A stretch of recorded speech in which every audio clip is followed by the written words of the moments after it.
The morning I left, Mark felt like stepping out of someone else's dream. The apartment we'd shared for almost 10 years was quiet, just the hum of the refrigerator and the faint smell of last night's whiskey on the counter. My suitcase waited by the door like a witness. I didn't write a note, I didn't have to. He'd understand what the silence meant, even if he'd pretend not to. When I pulled onto I-5 that morning, the city skyline looked smaller than I remembered. I drove until the ache in my chest turned into something else. Relief, maybe. I ended up in Portland because it was far enough to start over and close enough that my sister Emma could still find me if I disappeared into myself. The studio at 214 Alder Street was the kind of place you rented when you needed a pause, not a future. Peeling paint, narrow windows, the faint scent of dust and coffee from the shop downstairs. Still, it was mine. I unpacked slowly, each box like a tiny exhale. My hands shook the first night I taped the lock. My laugh sounded too loud in the dark. I told myself I wasn't scared, but fear has a way of finding the cracks. I called Emma that night. "You don't have to do this alone," she said. Her voice was soft but carried that older sister edge that meant she was scared for me. "I'm fine," I lied. "Promise me you'll call if anything feels wrong." "I promise," I said. But promises are thin armor. By the end of the first week, the quiet had teeth. I worked freelance, logos, ads, book covers, but my laptop screen became a kind of mirror that showed more loneliness than light. On a Thursday night, wine in hand, I downloaded a dating app. I told myself it was curiosity, not desperation. That's how he appeared, Ryan. He was charming in a way that felt old-fashioned. He said he was an EMT, worked long hours, loved jazz, hated pineapple on pizza. He listened. God, he listened. The first night we talked for hours, his voice low and calm, like someone who could steady a storm. He said, "You're braver than you think." It was the kind of line that should have sounded rehearsed but didn't. I wanted to believe it. Maybe I needed to. When he sent flowers, white peonies, no card, I pretended not to notice the strange detail. How would he know they were my favorite? Ryan called every night after his shifts. I'd make tea and sit by the window, the city humming outside. He always asked, "Are you breathing?" A habit, he said, from work. Sometimes his voice messages came at odd hours, 2 on or 3 hours a.m., but I told myself EMTs kept strange hours. That made sense. Everything he said made sense until it didn't. He started finishing my sentences in text threads. At first I thought it was chemistry. Then it was too exact. He'd mentioned the song playing from my neighbor's apartment before I'd even told him about it. He joked about my coffee order before I mentioned the cafe's name. Once, when I told him I'd be working from a thrift market downtown, he replied, "Booth 7 has better light." I froze. That wasn't on my profile. It wasn't anywhere online. When I asked him how he knew, he laughed. Lucky guess. I wanted to believe that. I really did. By September, the rain came heavy, turning the streets into mirrors. I'd come home late one night and found a grocery receipt on my doormat. The timestamp, 7:22 p.m., was the same moment I'd been on FaceTime with Ryan. The name on the receipt was mine. My heart kicked against my ribs. I called him immediately. "Did you order something for me?" "No," he said after a beat too long. "Maybe a neighbor?" "No one else has my name, Ryan." He chuckled. Easy, practiced. "You're overthinking again, Lena. Deep breath, you're safe." But I wasn't. I could feel it. Safety doesn't need to be repeated like a prayer. Emma noticed the difference in my voice when we spoke. "You sound tired," she said. "Just work." "Lena." "What?" "I know that tone. It's the same one you used to use with him. You sure you're okay?" "I'm fine." I wasn't fine. I was afraid of the dark again. It was Thursday, 11:07 p.m., the kind of Portland night when the rain feels endless. I was rinsing the kettle when I heard footsteps in the hallway.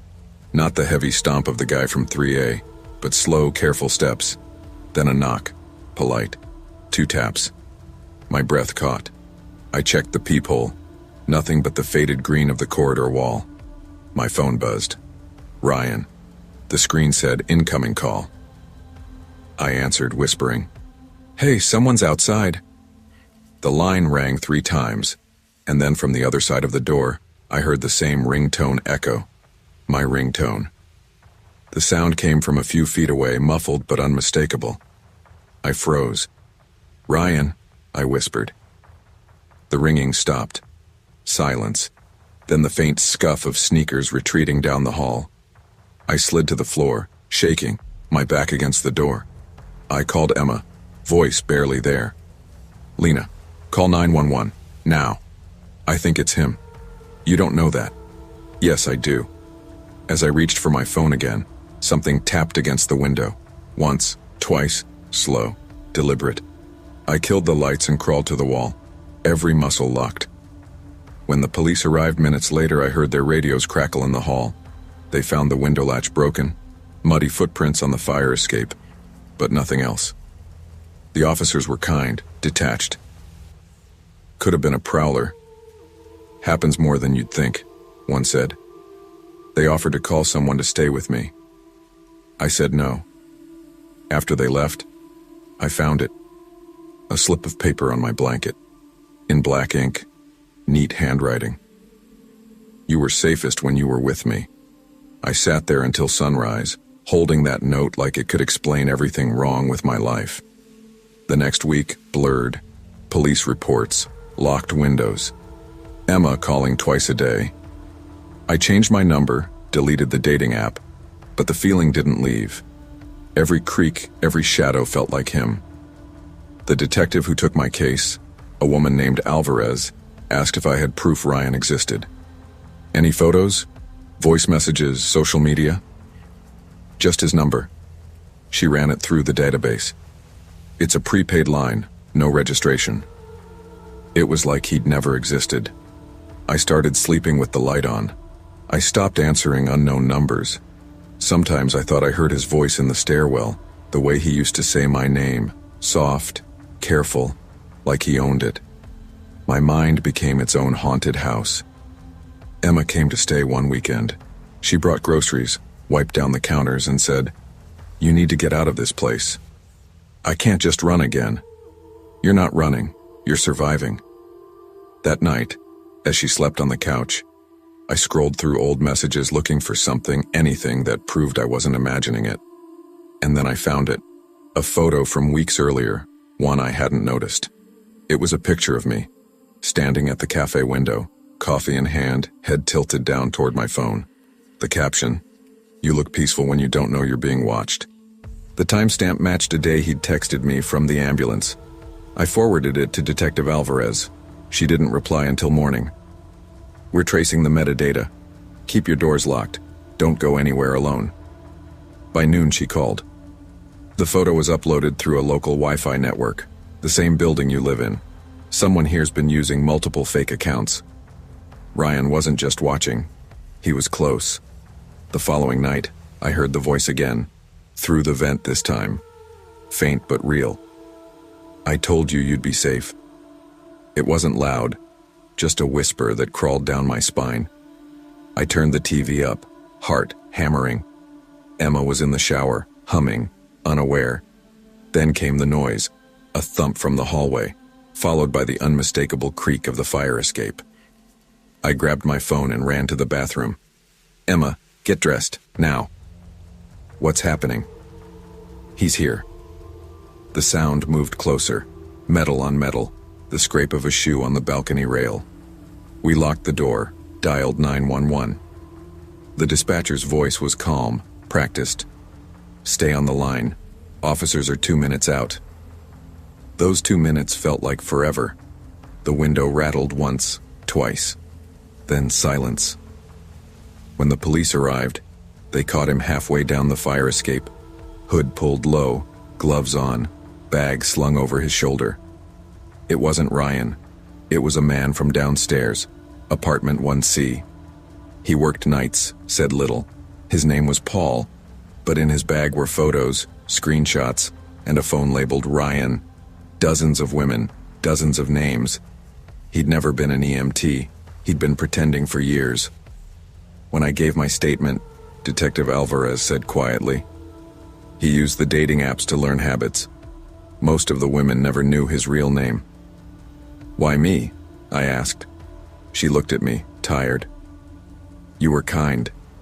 Kindness makes people like him feel seen, and they twist that.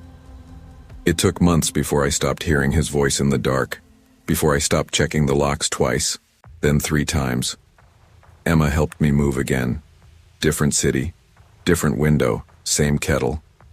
Sometimes I still flinch at the sound of a phone ringing. Sometimes I don't answer. I kept repeating the same sentence in my head while fixing my lipstick in the cafe mirror. You deserve a normal evening. It was April 2022, the kind of Seattle night that looked borrowed from someone else's movie. Cold rain sliding down the windows, soft jazz spilling from Cafe Amara's speakers. It had been a year since I'd left the small town where everyone knew about my messy breakup, the kind where people whisper in grocery store aisles and pretend not to stare. My therapist said moving would help. My mother said I'd just take my problems with me. They were both right. The breakup with Aaron had hollowed me out in ways that still surprised me. He'd made me doubt my own memories. Little things, like whether I'd said something cruel, whether he'd really raised his voice. The kind of slow, quiet manipulation that makes you rewrite yourself. Leaving him wasn't brave, it was survival. Now, a year later, I was trying to date again. Start small, my sister Grace had told me. Coffee, public place. If it's weird, fake an emergency. Cole had seemed harmless enough. Graphic novel artist, dry sense of humor, sent me drawings of cats wearing space helmets. He texted like someone from another decade. Complete sentences, no emojis, polite but confident. His bio said, looking for something real. Mine said, trying to believe that exists. When he messaged, I'll be the guy with the raincoat and a nervous smile. I smiled too. Inside Cafe Amara, the air smelled like orange peel and espresso. I sat near the window, watching strangers hurry past with umbrellas turned inside out. When Cole walked in, shaking water from his coat, I felt my pulse skip. Tall, clean-shaven, with the kind of quiet presence that felt practiced. You're exactly how I pictured, he said, hanging his coat. That's a dangerous thing to say, I teased. Maybe, he smiled.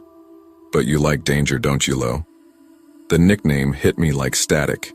No one had called me Lo in 2 years. I laughed, but it came out wrong, thin and sharp. Old nickname? Cole asked like he'd read my mind. Something like that, I said. He ordered an almond milk mocha, 2 pumps of caramel before I even opened my mouth. My stomach tightened. That was my old favorite, something I hadn't mentioned in any of my profiles. Lucky guess, he said, stirring his drink. We talked about books, about the rain, about his latest project, something about monsters who wear human faces. He spoke softly with long pauses, like someone measuring every word. I tried to focus on the warmth of the cafe, the sound of dishes clinking, but every time he said my name, it felt like he was testing how it fit in his mouth. Halfway through, my phone buzzed. An email from an unknown address. Subject line, nice choice of cafe. Attached was a photo.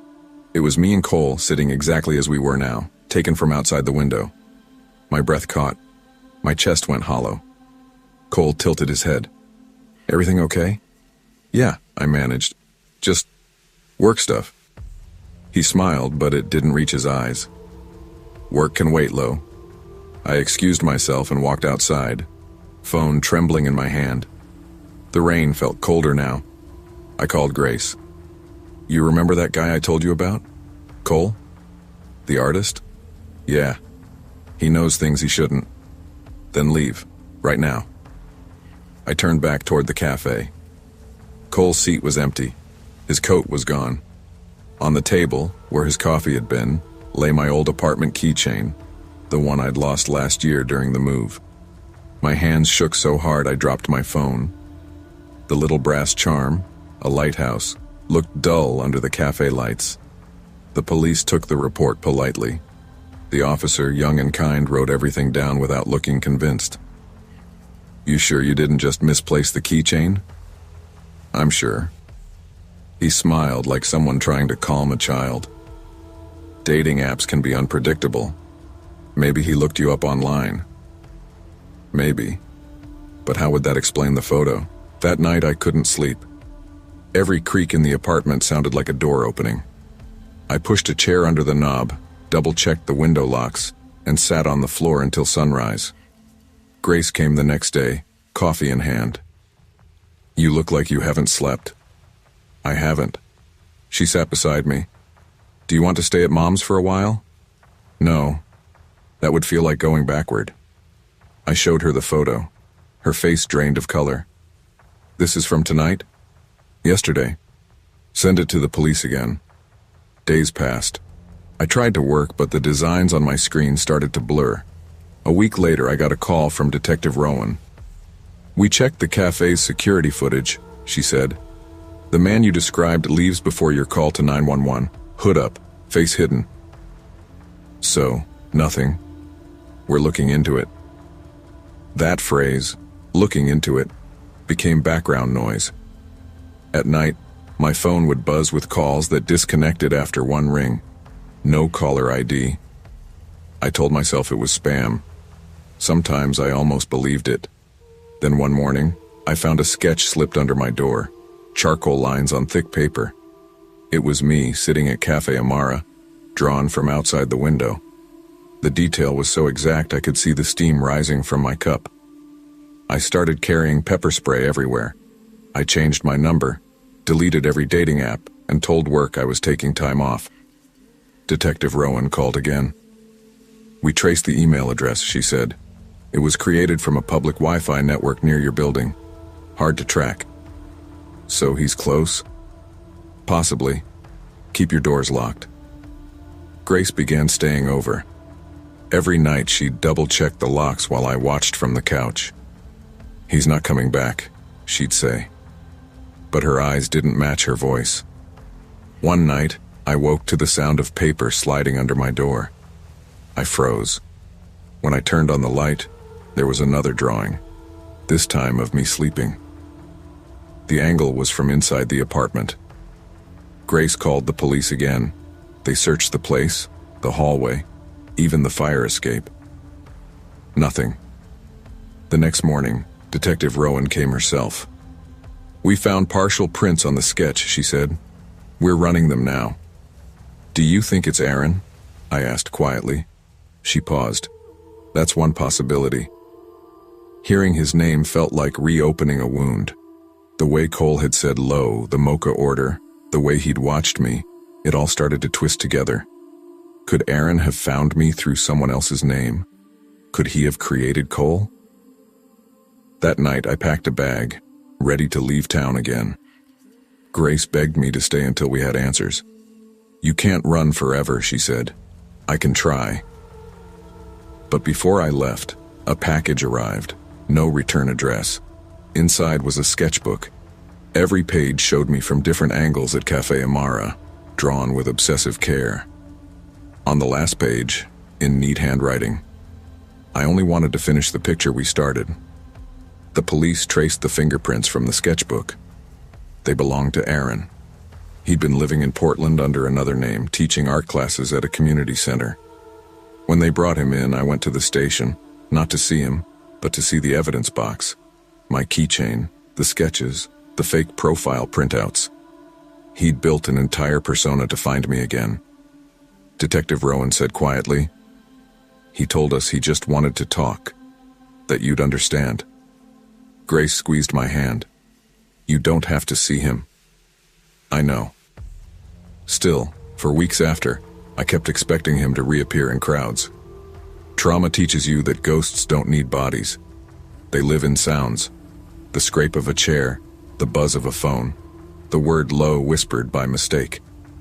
Months later, I moved again. New apartment, different city. I painted the windows white.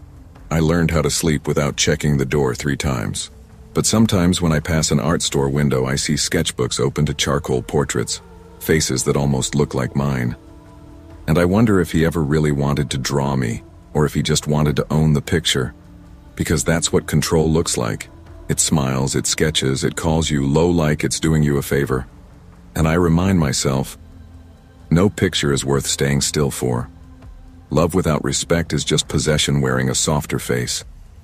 Real safety isn't found in being watched, protected, or remembered. It's in being free to disappear when you need to. No one who truly loves you will ever need to prove it by following your shadow. The air in Brooklyn smelled of wet asphalt, warm pastries, and a faint hint of jasmine drifting across the street. I leaned against the brick facade of the Green Ivy Cafe, rubbing the back of my neck as I checked my watch for the fourth time in 10 minutes. 6:30 p.m. She said 6:30. I wasn't used to waiting. Navy life had conditioned me to punctuality, to schedules, to knowing exactly what was coming next. College didn't. Textbooks were unpredictable, professors were unpredictable, and dating apps? God, those were exercises in controlled chaos I didn't fully understand. My life, after years in the Navy, had been structured. Wake up, PT, drills, orders. Now, it was soft edges and uncertainty. Social anxiety gnawed at the corners of every interaction. And there was another thing. Tess, my ex, who had disappeared without explanation months ago, leaving me with nothing but a messy trail of unanswered questions. Closure had never been part of my vocabulary, and I'd learned to live with the ache of ambiguity.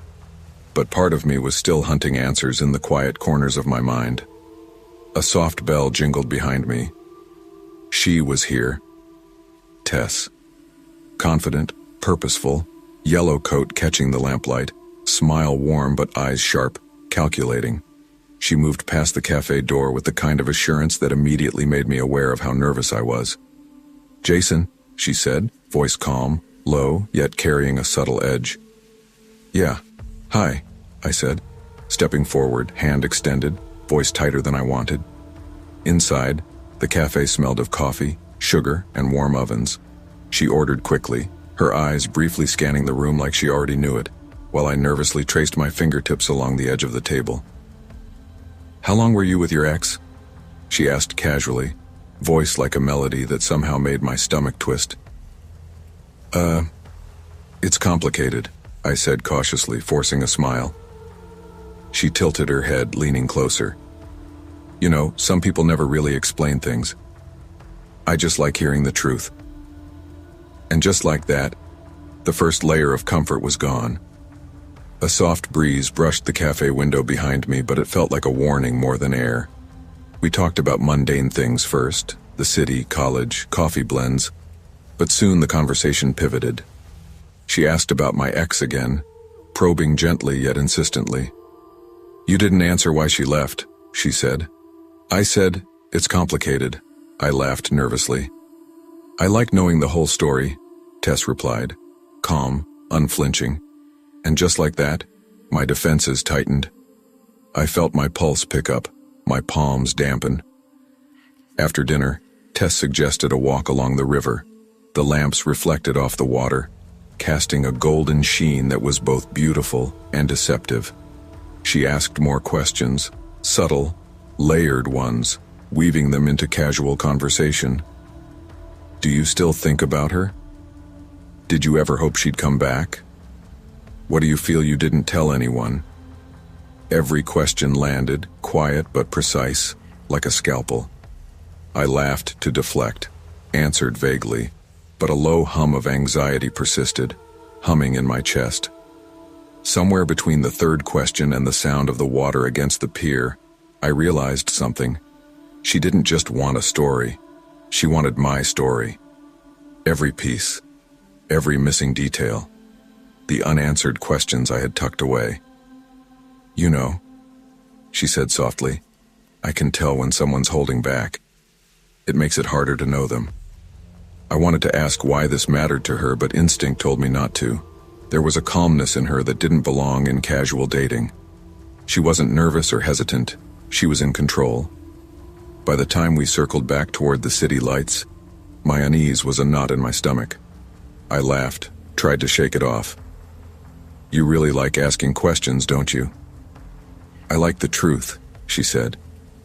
The city noise was soft behind us, but the river seemed loud in my head. Something was off. Something I couldn't yet name. The next morning, my phone buzzed. A new email appeared in my inbox. At first, I didn't recognize what it was. Snapshots of me from the past months. Some were public. Instagram posts, college events, but others were clearly private. Coffee shop trips I'd thought unnoticed.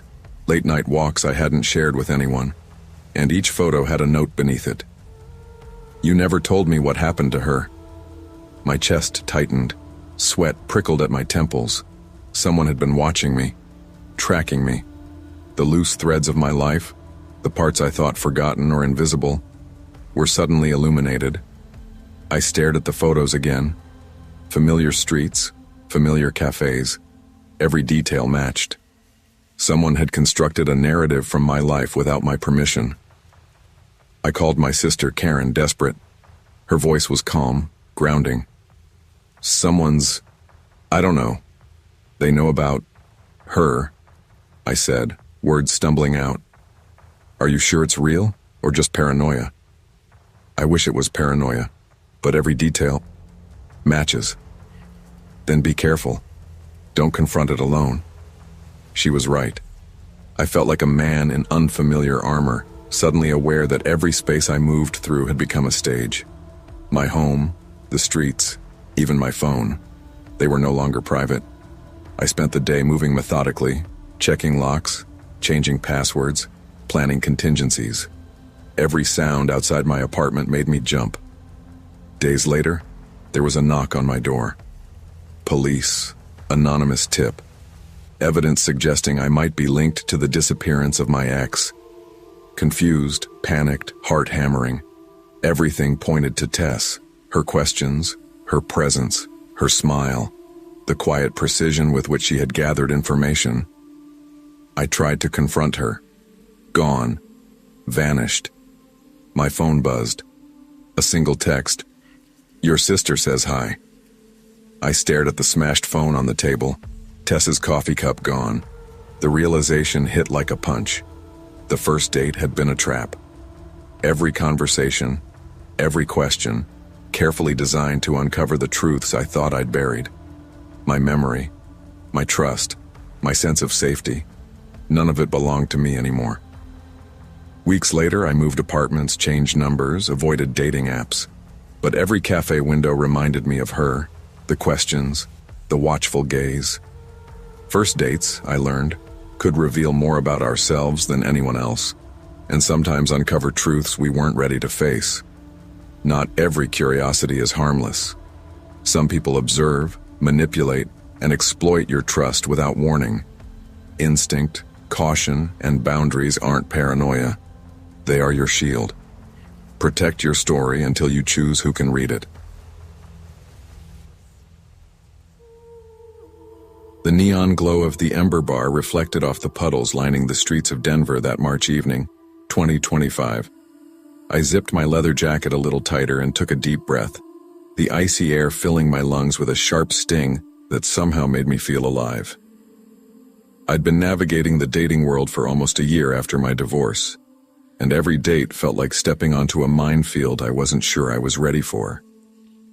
Tonight, I was meeting Mark, a firefighter I had matched with on Tinder, someone who seemed grounded and for once trustworthy. After my marriage ended, life felt like a heap of rubble. My ex had left chaos in his wake, financial lies, half-truths, and the lingering sense that I couldn't trust anyone again. I had to rebuild everything. My apartment, my routine, my sense of self. My mother called weekly, her voice carrying that mix of love and fear she always had when she worried about me. Kayla, please promise me you'll be careful.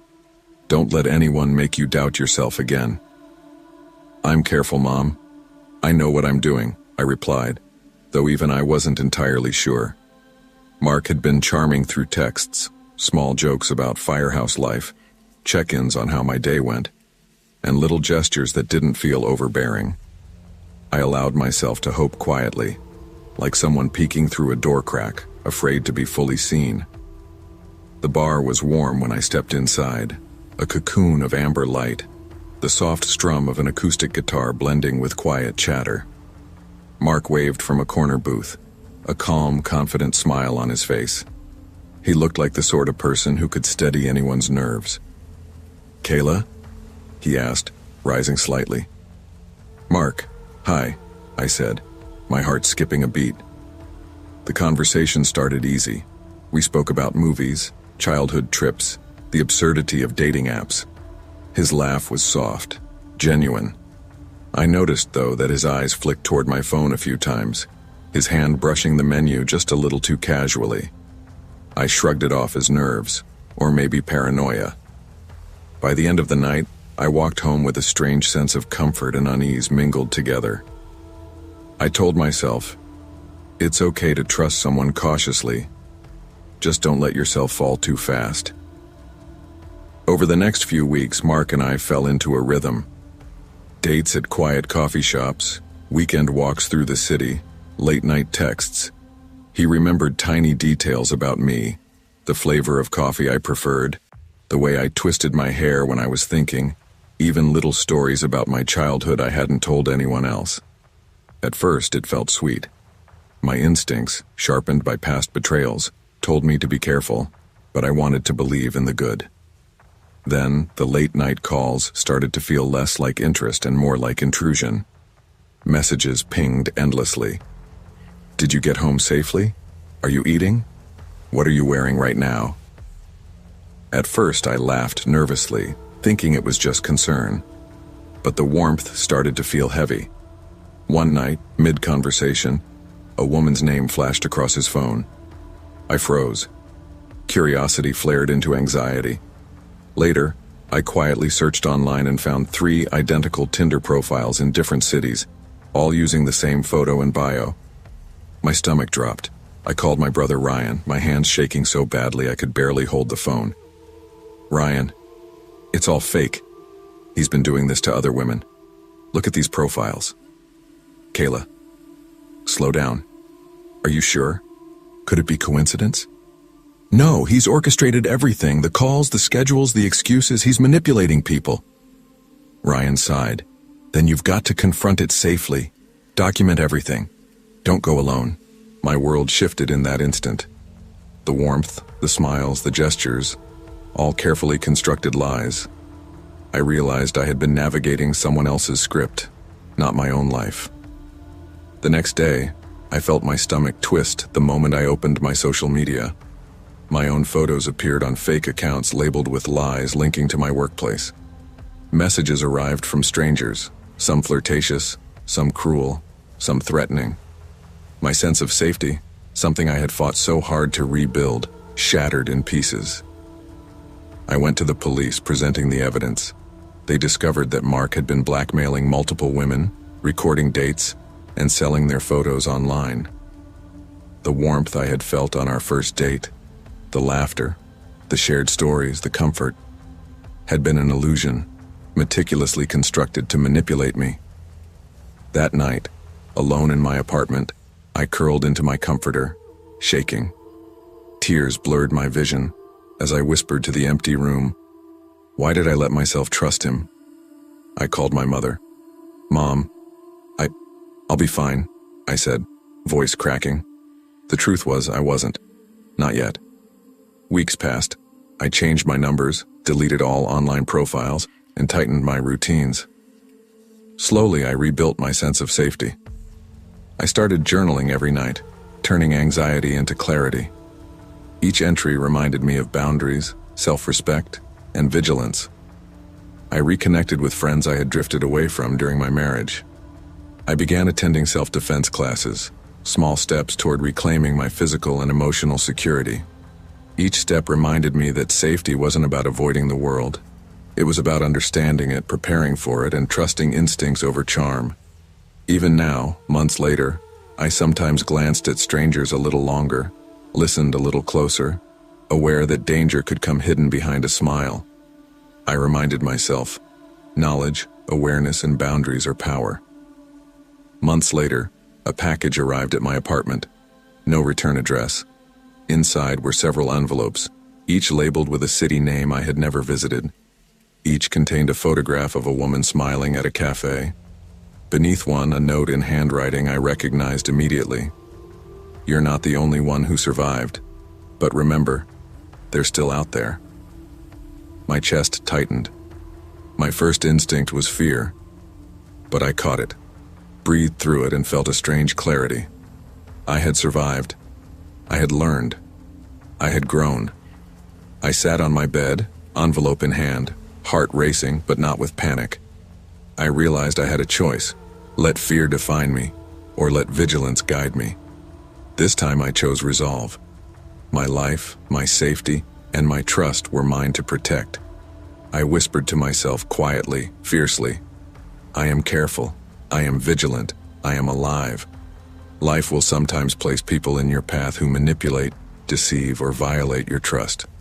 The ultimate power comes from trusting your instincts, establishing firm boundaries, and reclaiming control over your personal safety and emotional well-being. Courage is not the absence of fear. It's learning to act despite it, stronger and wiser than before. Boston's streets were quiet at 2:17 a.m., February 2025. The city had that familiar hush after snowmelt and rain mixed, puddles reflecting neon signs and streetlights in jagged fragments.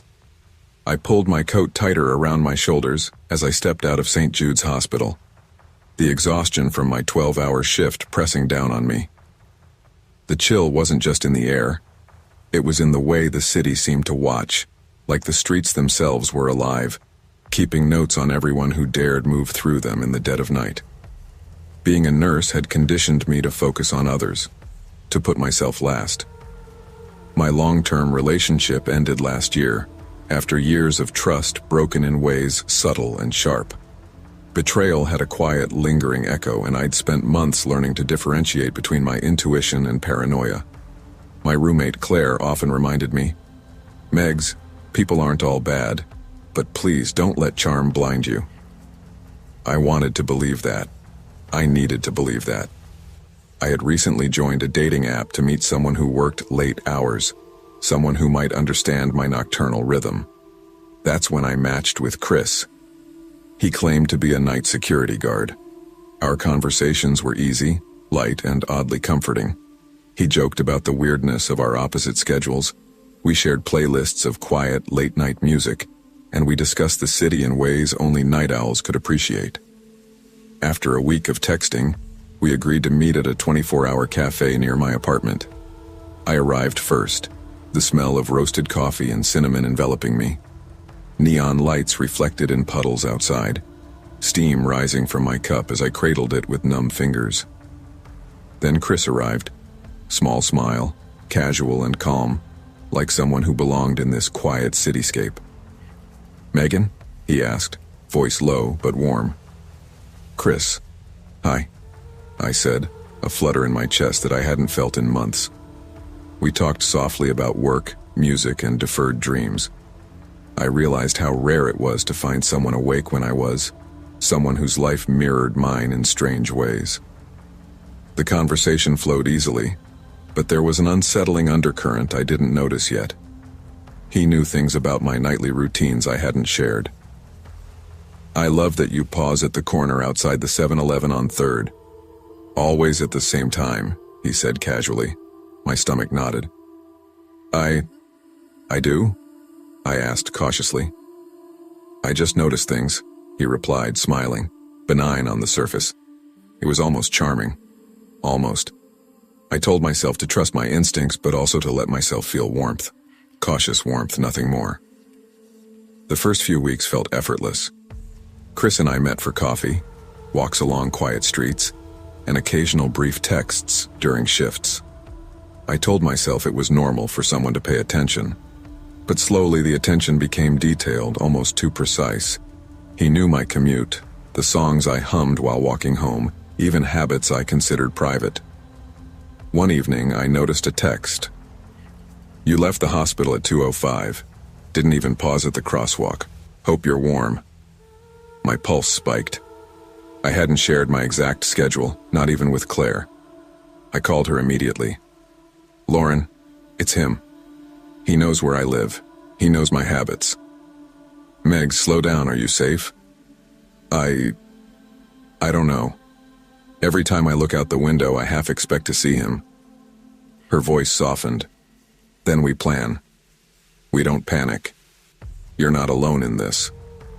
I tried to dismiss it, telling myself I was overreacting. The late-night texts continued, each one hinting at knowledge only someone watching could have.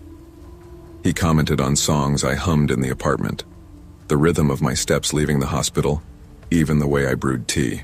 It wasn't just creepy. It was intimate in a way that made my skin crawl. I started scanning reflections in windows, checking shadows in hallways, and timing the seconds it took for strangers to pass my building. My sense of home was no longer safe. The city felt too close, watching, observing. The night after I refused a date, an audio message arrived on my phone. Heavy breathing, footsteps echoing softly, a faint hum, the same song Chris had sent me earlier in the week. My chest tightened. I called Claire, my voice shaky.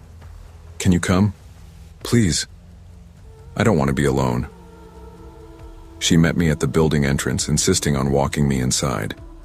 My apartment felt exposed in a way it never had before. As we turned the corner from the garage, a figure appeared, out of reach, pausing like a shadow frozen in motion. And then it started humming the melody from the message. My pulse hammered, and I froze, unsure whether to confront or flee. We alerted the police, provided all messages and accounts, and waited. Days later, the investigation revealed something shocking. The person behind the account was not Chris. The real Chris had no knowledge of the dating app, no connection to the messages. The man harassing me had created a fake profile using a coworker's ID. The perpetrator? Someone I had seen before. A delivery driver I had rejected months earlier. He had memorized my nightly routines, observing my routes and habits, fabricating intimacy with a precise, frightening understanding of my life. The knowledge that someone could manipulate reality so meticulously left me reeling. I moved apartments within the city, changed routines, and deleted every dating and social media account.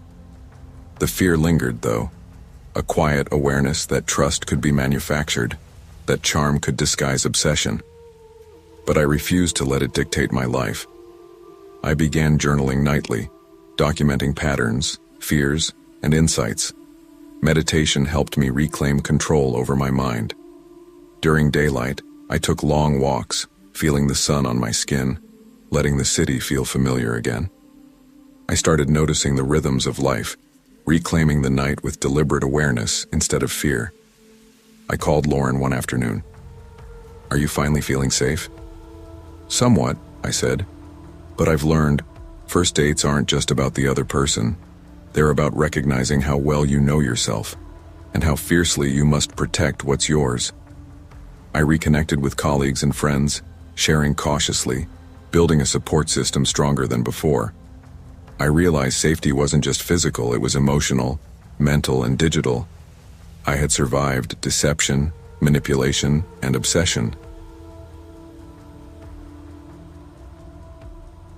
The air in Brooklyn smelled of wet asphalt, warm pastries, and a faint hint of jasmine drifting across the street. I leaned against the brick facade of the Green Ivy Cafe, rubbing the back of my neck as I checked my watch for the fourth time in 10 minutes. 6:30 p.m. She said 6:30. I wasn't used to waiting. Navy life had conditioned me to punctuality, to schedules, to knowing exactly what was coming next. College didn't. Textbooks were unpredictable, professors were unpredictable, and dating apps?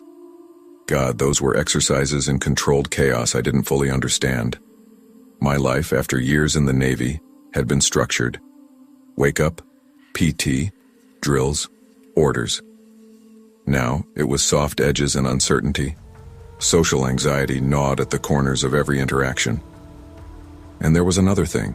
Tess, my ex, who had disappeared without explanation months ago, leaving me with nothing but a messy trail of unanswered questions. Closure had never been part of my vocabulary, and I'd learned to live with the ache of ambiguity. But part of me was still hunting answers in the quiet corners of my mind. A soft bell jingled behind me. She was here. Tess. Confident, purposeful, yellow coat catching the lamplight, smile warm but eyes sharp, calculating. She moved past the cafe door with the kind of assurance that immediately made me aware of how nervous I was. "Jason," she said, voice calm, low, yet carrying a subtle edge. "Yeah. Hi," I said, stepping forward, hand extended, voice tighter than I wanted. Inside, the cafe smelled of coffee, sugar, and warm ovens. She ordered quickly, her eyes briefly scanning the room like she already knew it, while I nervously traced my fingertips along the edge of the table. "How long were you with your ex?" she asked casually, voice like a melody that somehow made my stomach twist. It's complicated," I said cautiously, forcing a smile. She tilted her head, leaning closer. "You know, some people never really explain things. I just like hearing the truth." And just like that, the first layer of comfort was gone. A soft breeze brushed the cafe window behind me, but it felt like a warning more than air. We talked about mundane things first, the city, college, coffee blends, but soon the conversation pivoted. She asked about my ex again, probing gently yet insistently. "You didn't answer why she left," she said. I said, "It's complicated." I laughed nervously. "I like knowing the whole story," Tess replied, calm, unflinching. And just like that, my defenses tightened. I felt my pulse pick up, my palms dampen. After dinner, Tess suggested a walk along the river.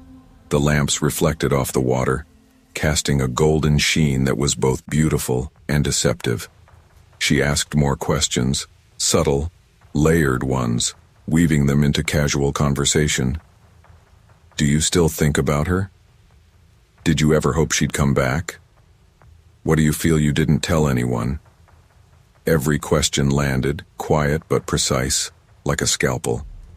I laughed to deflect, answered vaguely, but a low hum of anxiety persisted, humming in my chest. Somewhere between the third question and the sound of the water against the pier, I realized something. She didn't just want a story. She wanted my story. Every piece, every missing detail, the unanswered questions I had tucked away. "You know," she said softly, "I can tell when someone's holding back. It makes it harder to know them." I wanted to ask why this mattered to her, but instinct told me not to. There was a calmness in her that didn't belong in casual dating. She wasn't nervous or hesitant. She was in control. By the time we circled back toward the city lights, my unease was a knot in my stomach. I laughed, tried to shake it off. "You really like asking questions, don't you?" "I like the truth," she said. The city noise was soft behind us, but the river seemed loud in my head. Something was off. Something I couldn't yet name. The next morning, my phone buzzed. A new email appeared in my inbox. At first, I didn't recognize what it was. Snapshots of me from the past months. Some were public. Instagram posts, college events, but others were clearly private. Coffee shop trips I'd thought unnoticed. Late-night walks I hadn't shared with anyone. And each photo had a note beneath it. "You never told me what happened to her." My chest tightened. Sweat prickled at my temples. Someone had been watching me, tracking me. The loose threads of my life, the parts I thought forgotten or invisible, were suddenly illuminated. I stared at the photos again. Familiar streets, familiar cafes. Every detail matched. Someone had constructed a narrative from my life without my permission. I called my sister Karen, desperate. Her voice was calm, grounding. I don't know. They know about her, I said, words stumbling out. "Are you sure it's real, or just paranoia?" I wish it was paranoia, but every detail matches. "Then be careful. Don't confront it alone." She was right. I felt like a man in unfamiliar armor, suddenly aware that every space I moved through had become a stage. My home, The streets, even my phone, they were no longer private. I spent the day moving methodically, checking locks, changing passwords, planning contingencies. Every sound outside my apartment made me jump. Days later, there was a knock on my door. Police, anonymous tip. Evidence suggesting I might be linked to the disappearance of my ex. Confused, panicked, heart-hammering. Everything pointed to Tess. Her questions, her presence, her smile, the quiet precision with which she had gathered information. I tried to confront her. Gone. Vanished. My phone buzzed. A single text. "Your sister says hi." I stared at the smashed phone on the table. Tess's coffee cup gone. The realization hit like a punch. The first date had been a trap.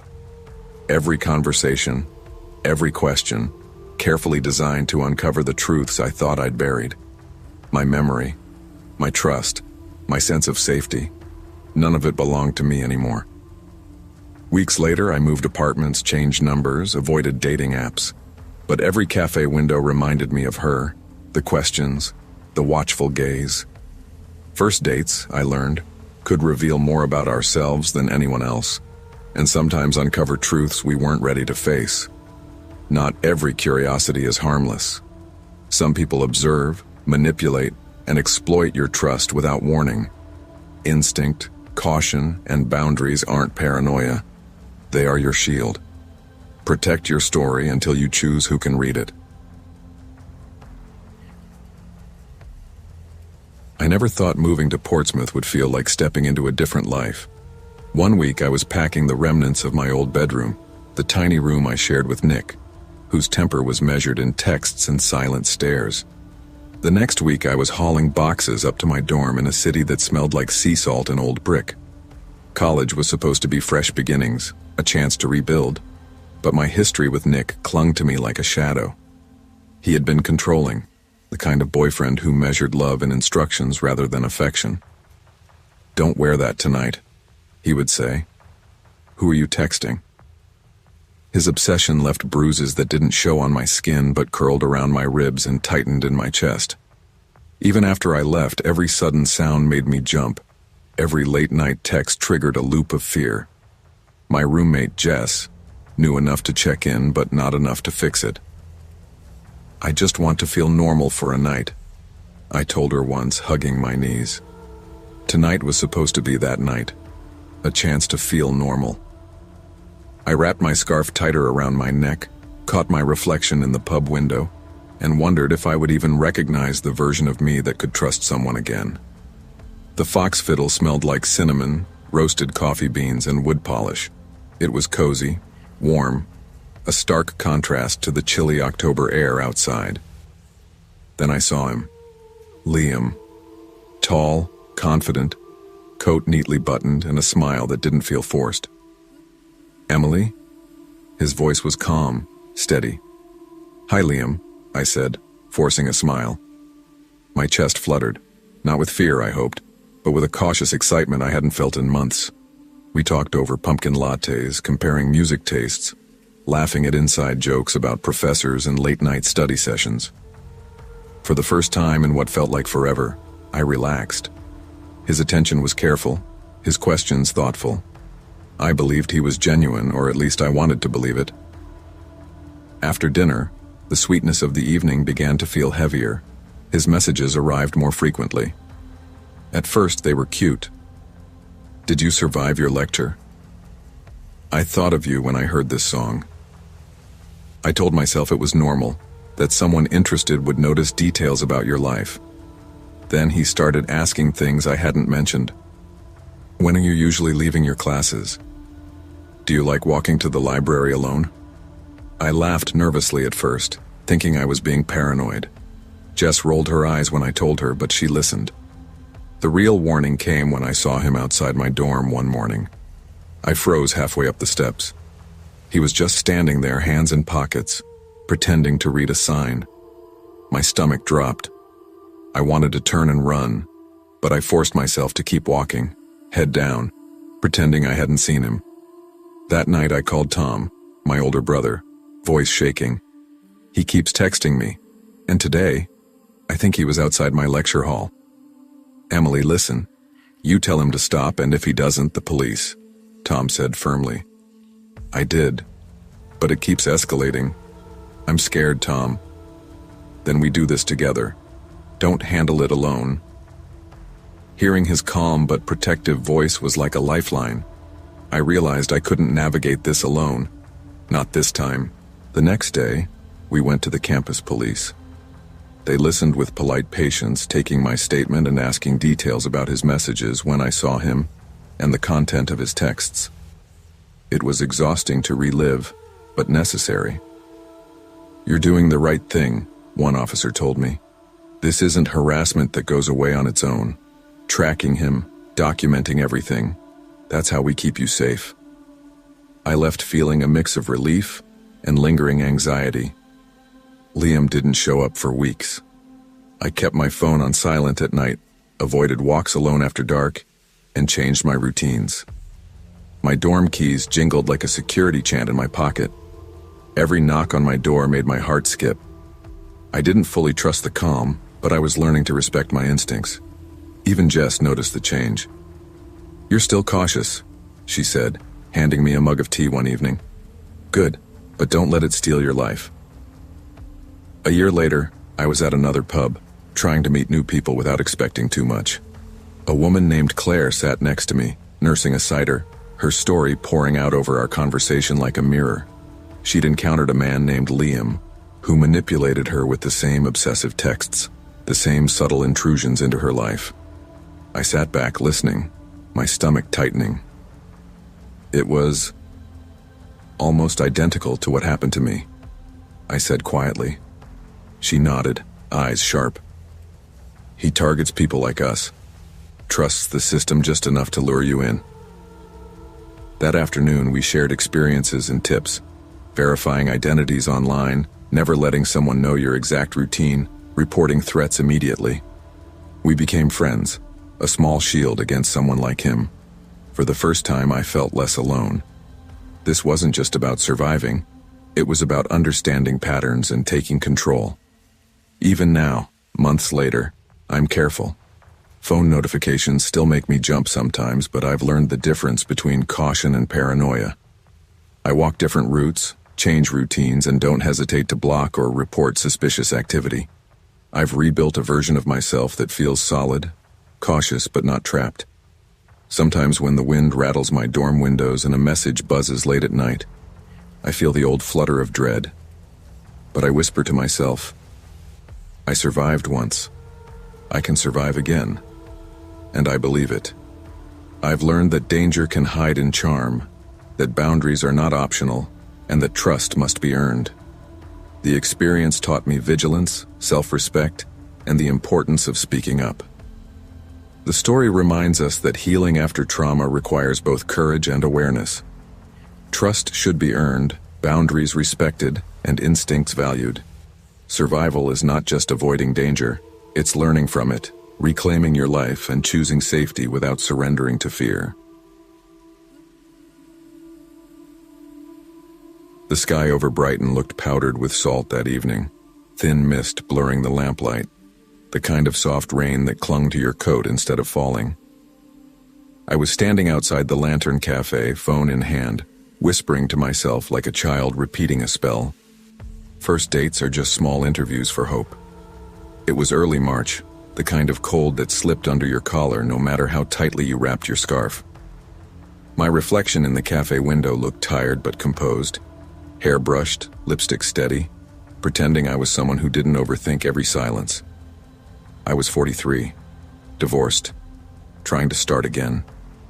The end of my marriage had been quiet, like watching wallpaper peel. There was no screaming, no betrayal you could point at, just two people who forgot how to be kind. My ex-husband, Daniel, lived in Bristol now with his new partner. Our daughter, Molly, 16 and opinionated, had chosen to stay with him, saying she needed a bigger city and fewer memories. I told her I understood, but it left a silence so deep I could hear my own thoughts echo. My apartment was small, near the sea, with squeaky floors and a view of the rooftops. I filled it with noise to stop myself from listening to what was missing. The kettle, the radio, the old typewriter keys tapping as I tried to write again. David came into my life through a book lovers forum I joined on a whim. His messages were gentle, intelligent, and a little formal. He'd write things like, "There's a comfort in sentences that remember how to breathe." He said he was a widower, worked in education, and loved secondhand bookshops. When he sent me a photo of a stack of old paperbacks with the caption, "My favorite scent," I laughed out loud for the first time in weeks. Now, standing outside the Lantern Cafe at 7:35 p.m., I wondered if that laughter had been a mistake. He arrived 5 minutes late, stepping through the door with a shy, apologetic smile and rain clinging to his sleeves.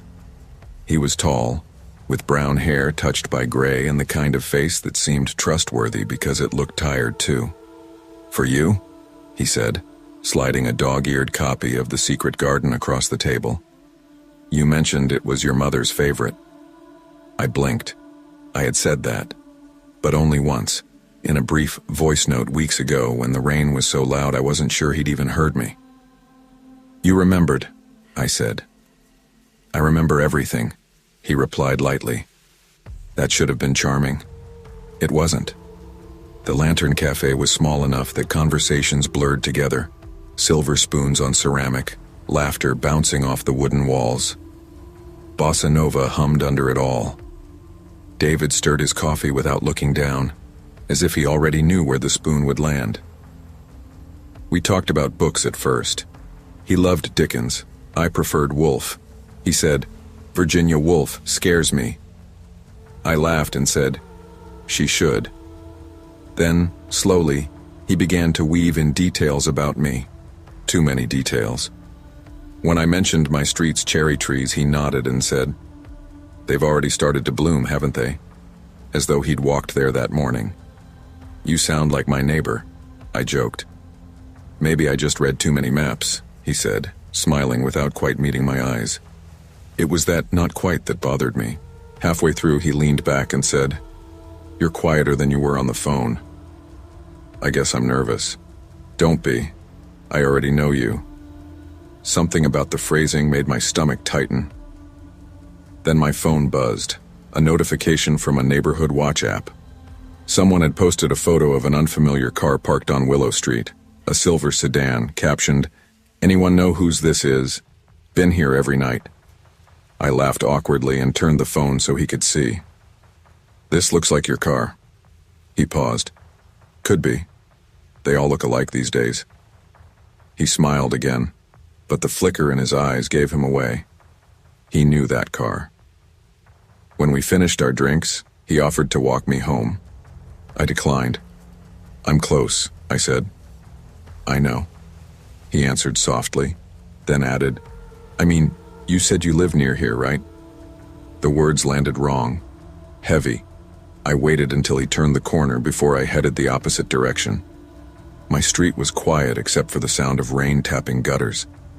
When I reached my building, I saw it. A silver sedan parked under the same cherry tree I'd photographed last spring. On its dashboard lay an open copy of The Secret Garden. My throat went dry. Maybe it was coincidence, maybe I was being dramatic. The next morning, I mentioned it to my downstairs neighbor, Mrs. Ellery, who was watering her plants in her floral robe. "You've had that car outside for weeks," she said. "Belongs to a quiet fellow who lives opposite. Works odd hours." "Does he, drive much?" "Not that I've seen." I nodded, pretending not to feel the chill creeping up my arms. That night I texted David, "Nice meeting you. Maybe next time somewhere new?" The message never delivered. His profile on the forum was gone. Molly called that evening. "So, how was the date?" she asked. "Lovely," I lied. "He gave me a book." "Mom, you hate when people give you books. You like finding them yourself." Maybe I just liked that someone tried. After she hung up, I stared at the book on my kitchen table. On the first page, in neat handwriting, was a line I didn't remember seeing before. "Every garden has its gate. Some just open the wrong way." 2 days later, a small brown parcel arrived. No return address. My name written in looping script. Inside was a stack of Polaroids. They were all photos of Willow Street, my street, from different angles taken during the day. The final photo showed the Lantern Cafe from outside, my empty table, rain streaking the glass. On the back, in careful handwriting, was one line: "Coincidences are just memories waiting for context." My body went cold. I called the police, though part of me knew how that would go. The officer was polite, concerned, and non-committal. "No threats, just photos?" he asked. Maybe a misunderstanding. That night I couldn't sleep. I sat by the window, watching the silver sedan parked under the cherry tree. Once, around 2 a.m., I thought I saw a shadow move behind the wheel. The next day I asked Mrs. Ellery if she'd seen the man again. "He left early this morning," she said, "suitcase in the trunk." For the first time in days, I felt air in my lungs. Maybe he was gone, but when I went to bed that night, the secret garden was missing from my kitchen table. A week passed. I started walking to the sea every morning, forcing myself to breathe the cold air until my thoughts steadied. The police hadn't found anything. The car was gone. Life, they said, was moving on. Then one morning, as I opened my mailbox, I found a postcard inside. No stamp, no postmark, just handwriting I now knew too well. Some stories don't end. They wait. That night, rain returned to Brighton, tracing the same halos around the street lamps as the night we met. I stood by the window, watching the cherry trees sway, and thought about how easily we give away pieces of ourselves to strangers, through words, photos, laughter. How quickly kindness becomes a map. Across the street, a man walked by carrying groceries and an umbrella patterned with books. I couldn't tell if it was him. Maybe it didn't matter. Because sometimes what haunts you isn't the person. It's the idea that someone could know you better than you know yourself. I've always liked the sound of my own breathing through a microphone. Not in a vain way. It's just proof I'm still here, still real. When you record often enough, silence becomes a shape you can measure. Test, 1, 2, I whispered into my mic, watching the small green bar flicker on my laptop screen. The hum of my dorm fridge filled the quiet, a kind of mechanical heartbeat. Outside, rain pressed against the window like static. It was late February 2024, Boston's kind of cold, the kind that makes you want to stay inside your head. My podcast, People Who Listen, wasn't famous, just a few thousand streams, mostly students who liked late-night whispers about campus legends, missing persons, ghost stories tangled with fact. I started it after my breakup with Alex, a year ago now, but really, it was an excuse to talk without being interrupted. Recording felt safer than conversation. Listeners could judge, but they couldn't answer back. My parents didn't get it. They wanted me in grad school chasing something stable, but I wanted space. I wanted the kind of quiet that let me hear my own thoughts echo. Then one night, I got a message. It was from a new listener on the show's Instagram. "You have the kind of voice that makes people tell the truth." His name was Eli, a communications major from a nearby university. He said he'd stumbled on my episode about the Hawthorne Tunnel, where a student supposedly disappeared in the 90s. We started chatting, just harmless stuff. Audio editing tips, campus life, books we were pretending to read. His messages were careful, articulate. Then came the calls. Every night for a week we talked while I edited audio. He told me how he struggled with insomnia, how his apartment walls were so thin he could hear his neighbors snoring. I told him how the hum of my fridge felt like company. We laughed about how campus life felt like living in a long hallway with no doors. When he said he wanted to meet, I said yes before I thought too hard about it. The study lounge was a quiet cafe halfway between our schools. Brick walls, Edison bulbs, low chatter.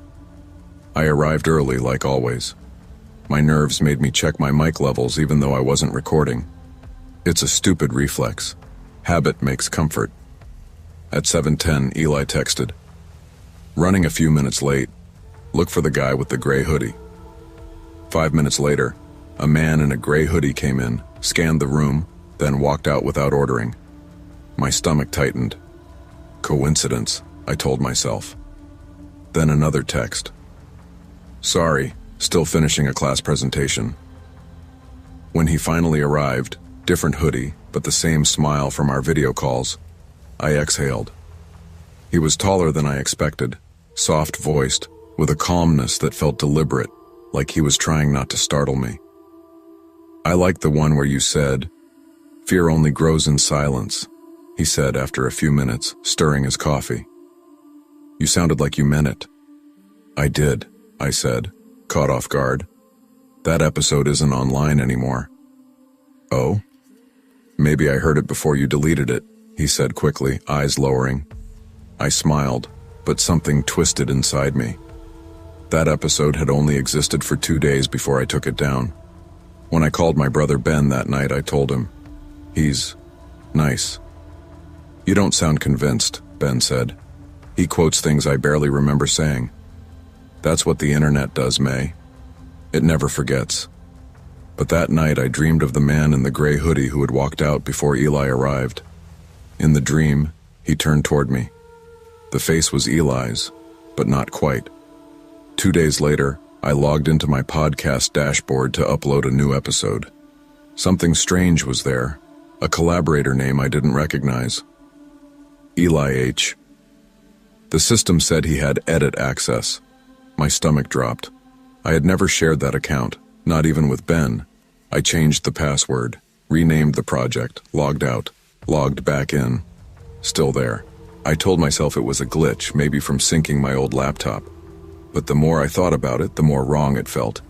I searched the student directory for Eli H. at his supposed university. Nothing. I tried the others nearby. Still nothing. I sent him a text. "Hey, random question. How do you spell your last name again?" No answer. That night I got an email from an unlisted address with an audio file attached. The subject line read, "For your next episode." I shouldn't have opened it, but curiosity is a kind of gravity. I pressed play. First, it was my own voice. Fear only grows in silence. Then another voice, low, calm, and too close to my microphone. And I listened to everything. I ripped off my headphones. My hands were shaking so badly I dropped my phone. That line wasn't from any of my episodes. Ben drove up that weekend, his car full of code-laced advice. "Someone could have deep-faked your voice," he said, scrolling through my laptop logs. "People clone AI voices all the time now. It's creepy, but not supernatural." Ben, he knew things that weren't online. Then he's someone who knows you offline. That thought scared me more than anything. We checked my devices, no spyware, no hidden mics, no cameras. Ben shrugged. "If it makes you feel better, just go analog for a bit." So I did. I bought an old cassette recorder from a thrift shop, the kind with actual buttons and that warm hiss that sounds like safety. When I posted my next episode, I called it The Listener. I recorded it on tape, alone in my room. "Not every first date ends badly," I said softly. "Some never really end at all, they just fade into background noise." It felt good to take control again, to tell the story my way. But that night, minutes after it went live, I got a notification. One new comment. "Great sound quality this time, Maya. The new mic suits you." I froze. I hadn't told anyone I switched to analog. After that, I stopped sleeping properly. Every creak in the apartment sounded like breathing. Every notification buzzed through my bones. Ben kept calling. "You need a break from all this," he said. "Come stay with Mom for a bit." But I couldn't leave. Part of me needed to know who he was, if he even existed. So I set a trap. I recorded a fake episode, never published it, just saved it on my hard drive under a decoy name. I made sure to mention something personal that no one could know. Sometimes I dream of the ocean, but I've never been. 2 days later, I received another email. Subject: "You'd like the water, it's quiet there." That was the moment I realized he wasn't after fame or money, or even me exactly. He wanted proximity, to exist close enough to be heard, but never seen. I deleted everything that night: social media, podcast archives, even the local files. I took a hammer to my laptop. The sound of breaking glass felt final, almost freeing. Now, I record on tape. No uploads, no comments, just me and the static. Sometimes I still hear a faint whisper when I play the tapes back. A voice under mine, breathing in sync. Maybe it's memory. Maybe it's interference. Or maybe he really does listen to everything. We live in an age where connection is easy, but safety is fragile. Every word we share online leaves a door open, one that anyone can walk through if they listen long enough. Not everyone who listens deserves your voice. Protect your silence. It's the last thing that still belongs entirely to you.